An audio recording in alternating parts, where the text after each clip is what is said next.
তো hello guys, সবাই কেমন আছো? একটা নতুন ভিডিও নিয়ে এসেছি।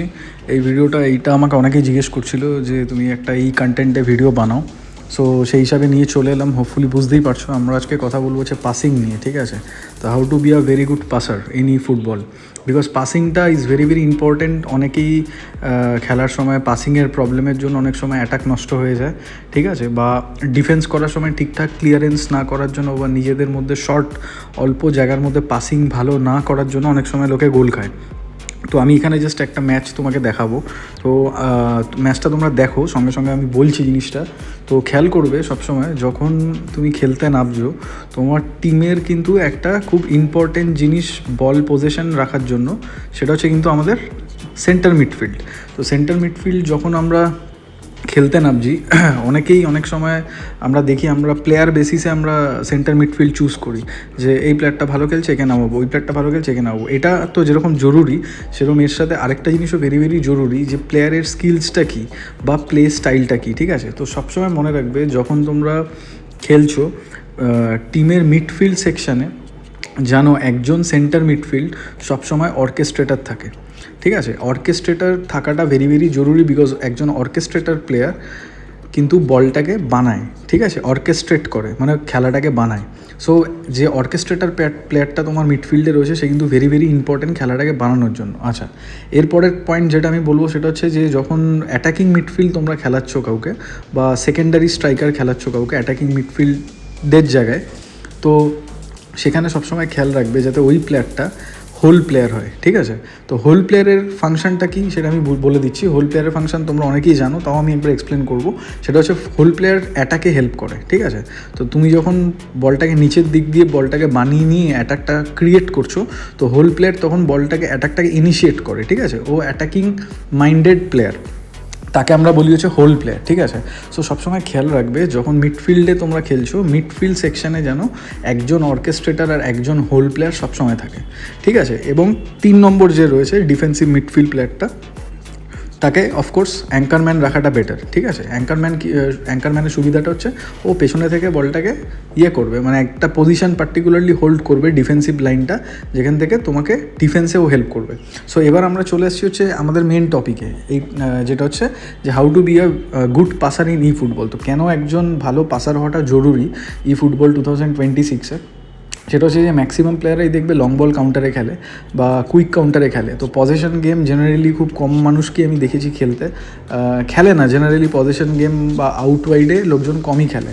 যাদের ম্যানেজার যারা কেনে নি বা সামথিং, তারা ওই দুটো প্লে স্টাইলে খেলে। কিন্তু এখানেও একটা ইম্পর্টেন্ট জিনিস হচ্ছে যে তুমি লং বল কাউন্টারেও যদি খেলো বা কুইক কাউন্টারেও যদি খেলো, বলটাকে পজিশনে ধরে রাখাটা ভেরি জরুরি, বিকজ তুমি যখন বলটা তোমার কাছে রাখছো, তখনই কিন্তু একটা সাকসেসফুল অ্যাটাক ক্রিয়েট হচ্ছে, একটা চান্স তুমি বানাতে পারছো। সো এখানের জন্য যেটা জরুরি সেটা হচ্ছে পাসিং। তো তুমি যদি একটা পজিশন বেস খেলতে চাও, যে হ্যাঁ আমি বলটাকে ধরে রেখে আমি অ্যাটাকটা ইনিশিয়েট করছি, সেখানে ভেরি ভেরি ইম্পর্টেন্ট জিনিস হচ্ছে পাসিং। তো পাসিং ভালো করার জন্য কী কী করতে হবে সেটা আমি বলবো। তো পাসিং ভালো করার জন্য ফার্স্ট পয়েন্ট যেটা আমি তোমাকে আগে বলে দিয়েছি, যে একজন অর্কেস্ট্রেটার, একজন হোল প্লেয়ার যেন তোমার টিমে থাকে, মিডফিল্ড সেকশনে থাকে। আচ্ছা, এরপরে আমরা যেটা করবো সেটা হচ্ছে যখন তোমরা প্র্যাকটিস ম্যাচগুলো খেলো বা ইভেন্টের যে গেমসগুলো হয় সেগুলোকে যখন খেলো, তখন সবসময় চেষ্টা করবে যে শর্ট পাসে খেলা রাদার দ্যান থ্রু পাসে, ঠিক আছে? অনেকেই চেষ্টা করে যে 2-3টে পাস খেলেই থ্রু পাস দেওয়ার চেষ্টা করে, অ্যাটাকটাকে জলদি কমপ্লিট করার চেষ্টা করে। তো এই জায়গাটাতেই অনেকে ভুল করে, ঠিক আছে? কেন ভুল করে এটা আমি তোমাকে এক্সপ্লেন করে বলছি। বিকজ শর্ট পাসে তুমি যখন খেলবে, যেটা কাইন্ড অফ তুমি বলতে পারো স্পেনরা খেলে বা বার্সেলোনাও কিছুটা সেই জিনিসটা খেলে, সেটা হচ্ছে টিকি টাকা, ঠিক আছে? তো টিকি টাকা মানেটা কি? টিকি টাকা হচ্ছে এটাই, যে ছোটো ছোটো শর্ট পাসের মধ্যে নিজেদের প্লেয়ারদের মধ্যে খেলা, ঠিক আছে? পজিশনটাকে ধরে রাখা। তাহলে কি তোমার পজিশনও হাই থাকছে, তুমি অ্যাটাকটা অনেক বেশি নাম্বার অফ টাইমস ক্রিয়েট করতে পারছো, কেননা ইজিলি তোমার পাতায় কেউ বল নিতে পারছে না। তো ভালো পাসিং করার জন্য ফার্স্টে তোমাকে জানতে হবে হচ্ছে ডিরেকশন। এই যে দেখো আমার লেফট স্টিকটা দেখা যাচ্ছে, লেফট স্টিকটার direction is very very important. এই ডিরেকশনটা তুমি যত ভালো প্র্যাকটিস করবে, এই ডিরেকশানের ওপরে কিন্তু তোমার পাসিংয়ের বলটাকে যে তুমি বাড়াচ্ছ সেই অ্যাঙ্গেলটা ক্রিয়েট হচ্ছে, ঠিক আছে? সেই অ্যাঙ্গেলটা রাইট হচ্ছে। সরি আমি এখানে একটুখানি ভুল বলে ফেললাম, অ্যাঙ্গেলটা রাইট হচ্ছে না, মানে এই ডিরেকশনটা ডিটারমাইন করছে যে আমরা বলটা এক্স্যাক্টলি কোনখানে দিচ্ছি, পাসটা কোনখানে বাড়াচ্ছি, ঠিক আছে। সো এই যে তোমার আমাদের যে বাঁদিকে যে ডিরেকশনাল স্টিক যেটা, সেটা কিন্তু ভেরি ভেরি ইম্পর্টেন্ট এটা হচ্ছে একটা পয়েন্ট। সেকেন্ড থিং হচ্ছে যখন তুমি পাস করছো অ্যাটাকের সময়, তখন সবসময় খেয়াল রাখবে যখনই সামনে ওদের অপোনেন্টের ডিফেন্স চলে আসছে বা ডিফেন্স ক্লোজ ডাউন করছে, তোমার যে প্লেয়ারটা যার পায়ে বল আছে, সে তোমার প্লেয়ারটা সব থেকে ক্লোজ প্লেয়ার কে আছে, ঠিক আছে। তো এটার জন্য ইম্পর্টেন্ট হচ্ছে ভিশন, মানে চোখ একটা ভেরি ভেরি ইম্পর্টেন্ট জিনিস এখানে খেলাতে, ঠিক আছে। তো যখন তুমি ভালো পাসিং যদি তুমি করতে চাও, তোমার পাসিং যদি ইমপ্রুভ করতে চাও, তো কিন্তু চোখও ভালো হওয়া দরকার। বিকজ এখানে চোখ যদি ভালো না হয় বা তুমি যদি ভালো করে পুরো মাঠটাকে না দেখো, তুমি বুঝতে পারবে না কোথায় কোন প্লেয়ার দাঁড়িয়ে আছে।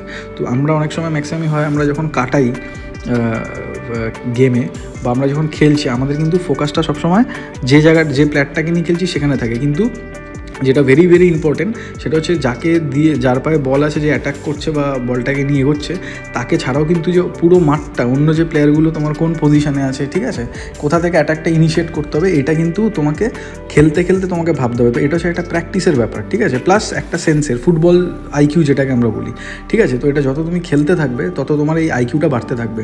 সো এইটা হচ্ছে ঘটনা যে ভালো পাসিং করতে গেলে এখানে ইম্পর্টেন্ট ডিরেকশনটা প্রপার, যে তুমি যে ডিরেকশনাল স্টিকটা তুমি কীভাবে দিচ্ছ সেটা একটা very important thing. Second important thing হচ্ছে পুরো মাঠটাকে দেখা, পুরো মাঠটা যেন তুমি দেখতে পারো যে কোথায় কোন প্লেয়ার আছে। যখনই ডিফেন্স টাইট করে দিচ্ছে, যে তোমার যে প্লেয়ারটার পায়ে বল রয়েছে, যে অ্যাটাকটা করছে, সেখান থেকে ঘুরিয়ে বলটাকে কীভাবে পেছনে নিয়ে আসে। আচ্ছা, আরেকটা জিনিস আমি এখানে বলি, যেটা তোমরা অনেকেই আমি দেখি করে না বা অনেককেই আমি করতে দেখি না, কিন্তু আমার মনে হয় যে এটা ভেরি ভেরি ইম্পর্টেন্ট জিনিস, তাতে তোমার খেলাটা আরও সুন্দর হয়ে যাবে, আরও মজা করে খেলতে পারবে। সেটা হচ্ছে অনেকে ব্যাক পাস করতে চায় না, ঠিক আছে, মানে একটা অ্যাটাকের সময় যখন একটা অ্যাটাক ইনিশিয়েট আমরা করছি, তো ওখানে লোকজন ব্যাক পাস করতে চায় না, ঠিক আছে। সে মানে অপোনেন্টের ডিফেন্স এসে তাকে আটকে দিচ্ছে, তারপরেও সে ওখান থেকেই বারবার করে গুতি ঢুকছে। তো এইটাই আমি তোমাকে বলছি যে এই প্লে স্টাইলটাকে চেঞ্জ করো। যখনই দেখবে যে উইং দিয়ে অ্যাটাক করছো বা সেন্টার মিডফিল্ড দিয়ে অ্যাটাক করছো, তোমাকে সামনে কোনো প্লেয়ার নেই যাকে তুমি পাস দিতে পারছো না, তো ঘুরিয়ে পেছনে নিয়ে আসো খেলাটাকে, ব্যাক পাস করে পেছনে ডিফেন্সকে দিয়ে দাও, ঠিক আছে, বা ডিফেন্সিভ মিডফিল্ডকে দিয়ে দাও, সেন্টার ব্যাক বা ডিফেন্সিভ ডিএমএফকে দিয়ে দাও, সেখান থেকে আবার খেলাটাকে স্টার্ট করো, ঠিক আছে। তো এইটাই আমি বলতে চাইছি যে এই জিনিসটা আমি অনেকের খেলার মধ্যে মিসিং দেখি, বাট এটা আমার সাজেশান বলবো, আমার এক্সপিরিয়েন্স আমি বলবো যে এই জিনিসটা যদি তোমরা প্র্যাকটিস করতে পারো, তাহলে কিন্তু তোমাদের খেলা বানানোটাতে আরও সুন্দর হয়ে যাবে, ঠিক আছে, চান্সেসগুলো আরও সুন্দরভাবে ক্রিয়েট করতে পারবে। যেরকম দেখো এই গোলটা ইয়ামাল দিল, এই কত সুন্দর বলটাকে চারদিক দিয়ে বানিয়ে দিল, কীভাবে শর্ট পাস করে লাস্টে উইং থেকে গিয়ে আমি বলটাকে তুলে দিলাম হেডারে। সো এটাই আমি বলতে চাইছি যে যখন তোমরা দেখবে যে মিডফিল্ড দিয়ে ঢুকতে অসুবিধা হচ্ছে বা উইং দিয়ে ঢুকতে অসুবিধা হচ্ছে, খেলাটাকে ঘুরিয়ে পেছনে নিয়ে আসো, ঠিক আছে, সেন্টার ব্যাককে দাও বা তোমার যে এলবি বা আরবি আছে তাদেরকে দাও, ওখান থেকে আবার খেলাটাকে তৈরি করো, ঠিক আছে। যেটা আমরা ম্যাক্সিমামই লাইভ ফুটবলে আমরা দেখি যে ভালো ভালো টিমরা যেটা করে, যখন দেখছে তারা উঠতে পারছে না, তারা খেলাটাকে পেছন দিকে ঘুরিয়ে নিয়ে আসে। এতে সুবিধাটা কী হয়, বলটা তোমার কাছেই থাকছে, তুমি আবার অ্যাটাকটা জেনারেট করতে পারছো, র্যাদার দ্যান জোর জবস্তি করে ঢোকার চেষ্টা করলাম, আমার পজিশনটা চলে গেল, অপোনেন্টের প্লেয়ার বল পেয়ে গেল, ও অ্যাটাকটা আমাকে করলো, ঠিক আছে। তো এইটা হচ্ছে একটা খুব ইম্পর্টেন্ট জিনিস যেটা আমার বলার তোমাদেরকে। সো ভালো পাসার যদি হতে হয়, ভালো পাসিং যদি তোমাকে ডেভেলপ করতে হয়, এই কিছু জিনিস, যে জিনিসগুলো আমি তোমাদেরকে বললাম, এই জিনিসগুলোকে খেয়াল রাখবে সবসময়, ঠিক আছে। যে পুরো মাঠটাকে দেখা, ঠিক আছে, যখন তুমি অ্যাটাক করছো, সামনে ডিফেন্স খুব টাইট ডিফেন্স করছে, ঢুকতে পারছো না বা বারবার পা থেকে বল নিয়ে নিচ্ছে, বলটাকে পেছন দিয়ে ঘুরিয়ে নিয়ে আসো, লং বল খেলো। যখন দেখছো যে শর্ট পাসে আমি ঢুকতে পারছি না, তো উইং দিয়ে লং বল খেলো, বা যে স্ট্রাইকার আছে তাকে লং বল খেলো, ঠিক আছে। তো এই কিছু জিনিস ইনগ্রিডিয়েন্ট যেগুলোকে আমরা বলি, ঠিক আছে, একটা ভালো রান্না করতে গেলে ইনগ্রিডিয়েন্ট যেটাকে আমরা বলি, যে ভালো ইনগ্রিডিয়েন্ট হওয়াটাও জরুরি, ঠিক আছে, যে রাজ্যে তার হাতটা তো ভালো হওয়া জরুরি, প্লাস যে জিনিসগুলো দিয়ে করছে সেগুলোর কোয়ালিটি হওয়া জরুরি। তো এইগুলো হচ্ছে ওই কোয়ালিটি তোমার গেম প্লেটাকে যেটা আরও ইমপ্রুভ করবে, তোমার পাসিং কোয়ালিটি আরও ইমপ্রুভ করবে, এবং তুমি আরও বেটার একজন ফুটবল প্লেয়ার তুমি হতে পারবে, ঠিক আছে। তো আমার এক্সপিরিয়েন্স অনুযায়ী আমার অ্যাডভাইস এটাই যে যাদের পাসিং নিয়ে অসুবিধা হচ্ছে, যাদের পাসিংয়ে প্রবলেম হচ্ছে বা ঠিক করে মনে হচ্ছে যে না আমার ঠিক করে আমি পাস করতে পারছি না বা অ্যাটাক করতে পারছি না বা গোল খেয়ে যাচ্ছি প্রচুর, ঠিক আছে, সেভাবে পরপর ম্যাচ জিততে পারছি না, ডিভিশনের ক্ষেত্রে আমি বলছি ডিভিশনাল ম্যাচ আমি জিততে পারছি না, তো এই স্ট্র্যাটেজিটা তোমরা অ্যাপ্লাই করতে পারো। আরেকটা স্ট্র্যাটেজি যিনি বলে দিচ্ছি ডিভিশন ম্যাচের জন্য, যখন দেখবে ধরো অপোনেন্ট খুব ভালো খেলছে বাট তুমি লিডে আছো, ঠিক আছে, 1 গোলের লিডে রয়েছো, সো লাস্ট মিনিট চলছে, কিছু মিনিটস চলছে, 75 মিনিট হয়ে গেছে, 80 মিনিট হয়ে গেছে, তুমি বুঝতে পারছো যে ওকে গোল দেওয়াটা এখন কঠিন, ও এত ভালো ডিফেন্স করছে যে ওকে আমি আর সেকেন্ড গোল দিতে পারছি না, তো তখন কী করবে, বল পজিশন নিজের কাছে রাখবে, তাতে কী হবে, টাইমটাও ওয়েস্ট হচ্ছে, প্লাস ও অ্যাটাকের চান্স কম পাচ্ছে, তো ম্যাচটা তোমার হাতে আসছে, তোমার প্রবাবিলিটি বেড়ে যাচ্ছে ম্যাচটা জিতে যাওয়ার, যদি 1 গোল লিডেও থাকে, ঠিক আছে। এই স্ট্র্যাটেজিটা অ্যাপ্লাই করতে পারো ডিভিশন ম্যাচে। অনেকেই বলেছে আমাকে যে আমার ডিভিশন ম্যাচে অসুবিধা হচ্ছে, আমি ডিভিশন 1-এ যেতে পারছি না বা ডিভিশন 2-তে ঢুকতে পারছি না, তাদের জন্য আমি এই অ্যাডভাইসটা যে তোমরা বলটাকে ভালো পাসিং স্কিলসটাকে ডেভেলপ করো, তার জন্য আমি আজকে এই ভিডিওটা বানালাম, ঠিক আছে। যে পয়েন্টসগুলো বললাম এগুলোকে খেয়াল রাখো, ঠিক আছে, আর এগুলোকে অ্যাপ্লাই করার চেষ্টা করো গেমে। তো আমি একটুখানি বিশ্বাস করি যে আমি যে অ্যাডভাইসগুলো তোমাকে দিয়েছি এগুলো ভেরি ভেরি ইম্পর্টেন্ট, এটা যদি তুমি অ্যাপ্লাই করতে পারো অটোমেটিক্যালি তুমি দেখবে যে তোমার পাসিং স্কিলস কত ডেভেলপ হয়ে গেছে, আর পাসিং যখন সুন্দর ডেভেলপ হবে তোমার পজিশনও ডেভেলপ হবে, বল পজিশন যখন ডেভেলপ হবে তোমার চান্সেস আরও বেশি ক্রিয়েট হবে, ঠিক আছে। তো আজকের জন্য এই ভিডিওটা এতটাই, থ্যাংক ইউ সবাইকে সাপোর্ট করার জন্য, সঙ্গে থেকো, আরও ইনফরমেটিভ ভিডিওস নিয়ে আসবো, ঠিক আছে, থ্যাংক ইউ অল। তো নেক্সট ভিডিওতে সবার সাথে দেখা হচ্ছে।